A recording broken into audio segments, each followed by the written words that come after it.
Seeking to protect the integrity of the very foundation of our democracy, our system of voting, Pennsylvania has joined 15 other states to require that citizens present a valid, non-expired photo ID before casting their vote in either a primary or general election. We, the people who cast our votes to choose who are going to govern us, deserve to make sure that we have integrity in our election process. And how else can you do that other than to ensure when somebody votes, they are who they claim to be?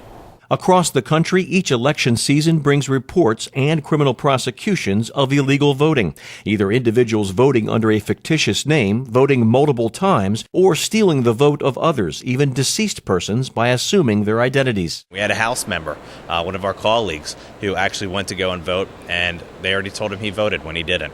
So there's ongoing issues in the state with voter fraud issues. We need to verify and sanctify that vote is a constitutional right. The new law accepts a number of different forms of ID as valid, including driver's licenses, military IDs, college IDs, or those from long-term care facilities. The State Department of Transportation says that 99% of voting-age adults in Pennsylvania already possess photo IDs. Those who don't may, under the new law, get a free ID from PennDOT. You don't want the case where your vote doesn't count because a lot of people inundated a polling area. We saw it out in Pittsburgh during a presidential election. There was a busload of college students from another state.